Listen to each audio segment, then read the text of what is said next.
Hi guys, in this video I'm going to show you how to cut triangles out of fabric. Now I'm going to show you two different ways. Let me know in the comments down below if you have another way of making fabric triangles for quilting. In this video I'm going to show you how to cut them out, and in the next video I'm going to show you how to sew them together, because I'm wondering whether, because in these two different processes, one has a seam allowance and another one doesn't have the seam allowance. So I want to see whether one of them is easier than the other. So the first method on how I'm going to show you is with just a regular ruler like this. This is just washi tape. I sometimes put washi tape on my points so I know exactly where my 2.5 inches is. But we're going to use this ruler in order to cut triangles. And see there's 60 degrees here. We're going to be using that guy to cut out the triangles. And in the next part I'm going to show you how to do it with a template. This is one that comes with a seam allowance included with it, and it came free with a magazine, but you can also buy these at quilt stores. But also just check out any magazines on quilting, because sometimes they give you super cool stuff like this free with the magazine. And before we start, just to let you know, I create videos every single week, so don't forget to hit that subscribe button so you don't miss my next video. And if you're watching this one, you want to see the follow-up one for sure. Now let's see how to make them triangles with your regular 6" by 24" quilting ruler. Now for this to work, you have to have a strip of fabric. So I am going to cut my fabric out at 4 inches. So I'm going to have a strip at a 4" width. And then obviously it's whatever I've got left over in the length. So we'll see how many triangles we can get out of it. Sometimes you'll find that your ruler is obviously too long for the fabric, so not to fear. All we're going to do is fold this fabric over into half, and then we're going to cut our 4" that way. Don't be scared, just make sure that you got everybody lined up and nothing can go wrong. So I have just made sure that everybody is perfectly straight, and I've put it against my 4" mark, so 1, 2, 3 and 4, and I've got him lined up right to the edge of the fabric here. And then all I'm going to do is take my rotary cutter and I am going to cut. So there we go. I now have a 4" width, and however long this piece of fabric is, not quite 40 inches. I've taken some off this. If you've got something that looks like this is where it was held together on the loom when they were actually making this piece of fabric. And you want to cut this off because you don't want this going into your quilting piece. Just cut the ends off so you're starting with a nice fresh piece of fabric. Now you see this ruler and it's got like a kiss. I'm just going to refer to it as a kiss.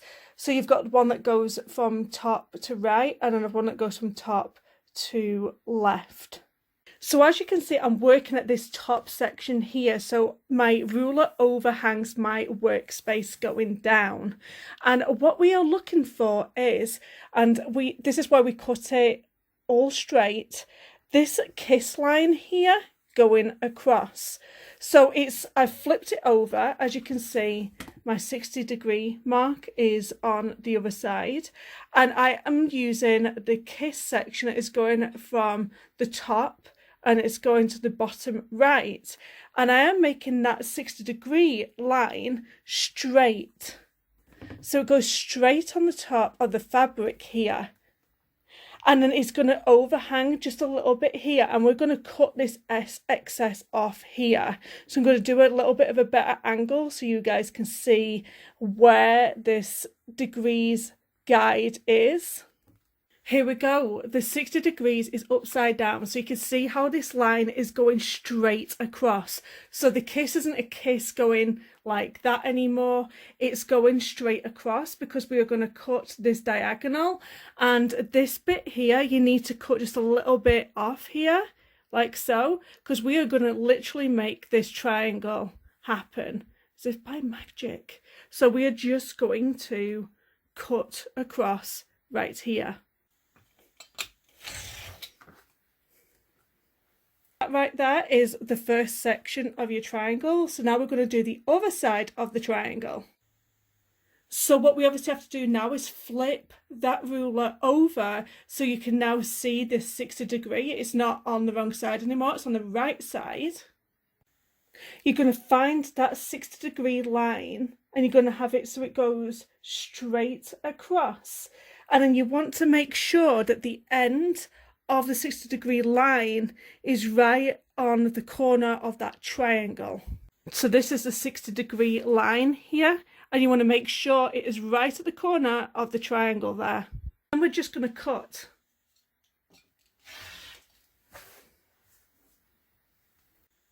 And then this sets you up perfectly for your next triangle.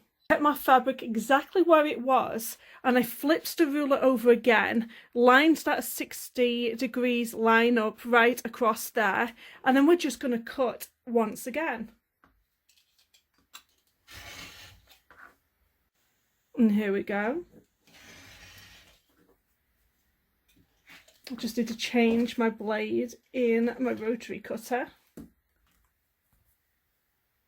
Another thing you can do is, instead of flipping your ruler over all the time, you can flip the actual fabric, and I'm going to show you how to do that next. It gets less confusing that way, I found. So instead of flipping the ruler, you flip the fabric. I found it easier.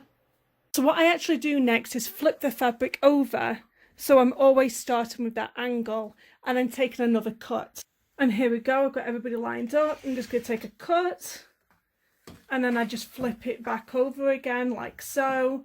And I just grab the ruler again, and I just take another cut. And you can pretty much get into a rhythm of this and get quite a lot of triangles cut all at once.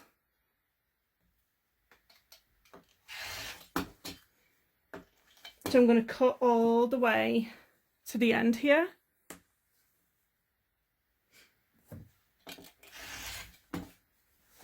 Pretty easy when you know how. What do you think? Do you like this method? Let me know in the comments down below what you think. Always like to hear your thoughts. So as long as you get that line just lined up to that top corner there, you can get quite a lot of triangles cut. And I don't think I'm going to be able to do this one. No, I can't. Can I? One sec. Just barely get another one. There we go.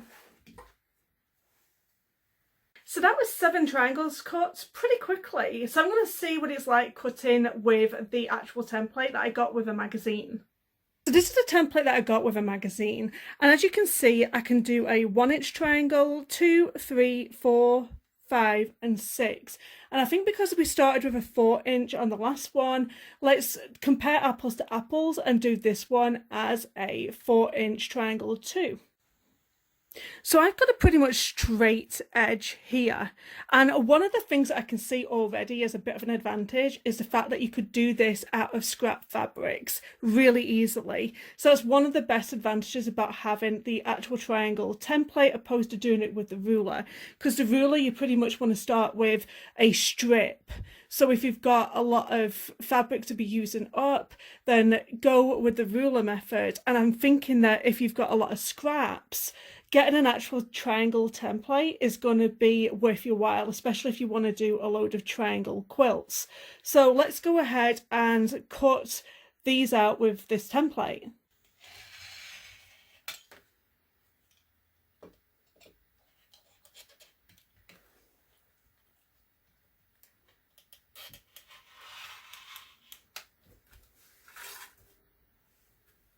There you go, that is one.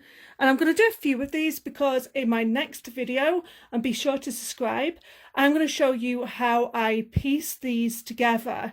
Now obviously I have these that are going to have a 1/4 inch seam allowance, and the other ones that I did don't kind of have a seam allowance. So I'm going to see how easier it is doing it this way opposed to doing it the other way. So like I said, this is going to be great if you're using scrap fabrics, but if you are using all the same strip, you are going to want to do the same thing as what we did last time and cut a whole strip.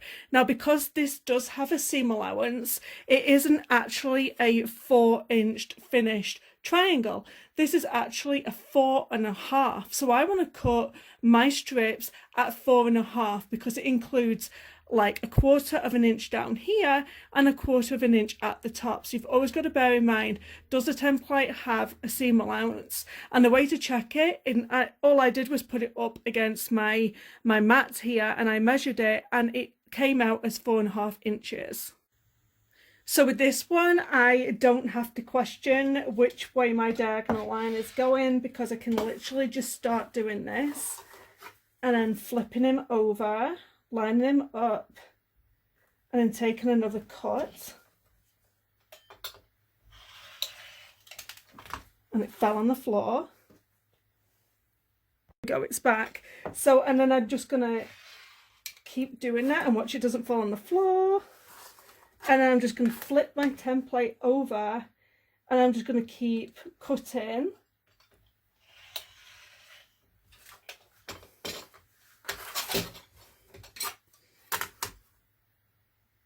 Just making sure everybody's in the right place. And then just keep cutting.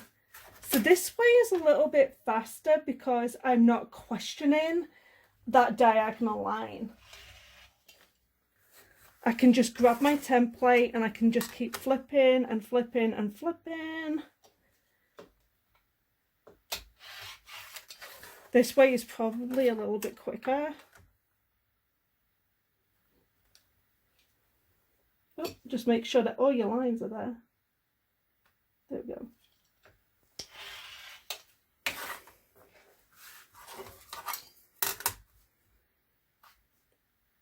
Then I'm just gonna continue on and finish right to the very end. So then I'll have 2 sets to be able to sew them together next week's video, and then we can see which one works out best for us in the long run. Is it using the other method with the ruler, or is it using this method with the template? Because the template has that seam allowance. So I'm just wondering whether that makes a difference when we come to sewing everybody together. What do you think, guys? Do you think the template is going to be better? So here we go. We have two sets of triangles. We have this set of triangles that is made with the ruler, and it doesn't have a seam allowance. So some of this seam is going to be taken in. Obviously, like, they're going to work out like 1/2 inch smaller. And we have this set of triangles that was made with this template here, that I can go all the way to a 6 inch with, and I can obviously do a 6 inch triangle with my other one, but I chose to do 4 inch triangles for this particular experiment. So this one has seam allowances. So I'm just gonna put one on top of the other here. So they look a little bit different when I put them both together. So I'm going to have to see which one, and which one do you think? Which one's going to sew much more easier? Do you think it's going to be with the one that is done with the ruler? Do you think the one that's done with the template? Or do you think they're going to be pretty much the same? Let me know what you think. So don't forget to hit that subscribe button so you don't miss the next video, because I'm going to be showing you how to sew these guys together. Is it tricky? Is it easy? We're going to find out next week. So guys, I've given you so many questions throughout this video. You should be able to leave me a comment down below, and I really appreciate that. Thank you. And thank you so much for watching. I will see you next time. Bye guys.